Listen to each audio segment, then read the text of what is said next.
Bonjour à tous, aujourd'hui je vais vous présenter une vidéo qui sera destinée aux débutants. Donc je vais vous montrer comment une voiture fonctionne, avec quoi elle est composée. Donc là on y trouve la batterie, c'est une LiPo 5000 mAh, donc ça fait 5 ampères.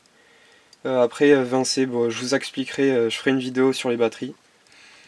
Ensuite il y a le variateur, donc ça c'est un 80 ampères. Je vous expliquerai aussi comment ça fonctionne et avec quel type de moteur il faut quel type de variateur, tout ça. Donc on l'appelle aussi le ESC, c'est en anglais. Après il y a le récepteur, c'est un petit machin qui permet de capter en fait ce qu'on envoie de la télécommande à la voiture.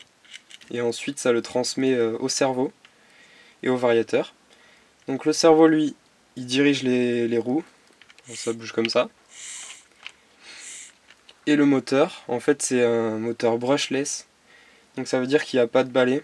Et un moteur brushed, ça veut dire qu'en fait il a des balais et c'est donc des charbons. Je vais vous le montrer. Donc voici un moteur brushed avec les charbons. On voit ce que c'est. Ensuite il faut savoir qu'il y a deux types de voitures. Il y a les voitures à deux roues motrices, donc c'est souvent celle de derrière, du coup c'est à propulsion.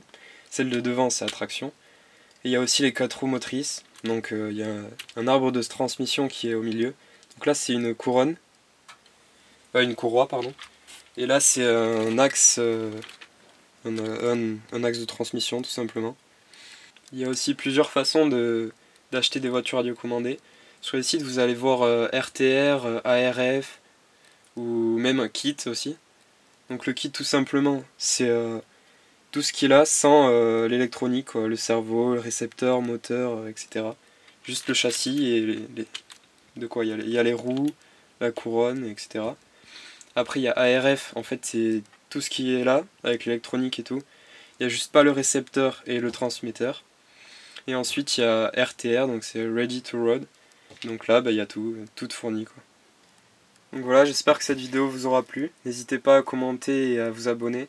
Si jamais vous avez des idées, mettez-les en commentaire et j'essaierai de faire des vidéos dessus. Si vous avez aussi des questions à me poser, n'hésitez pas, j'y répondrai. Voilà, à la prochaine les gars.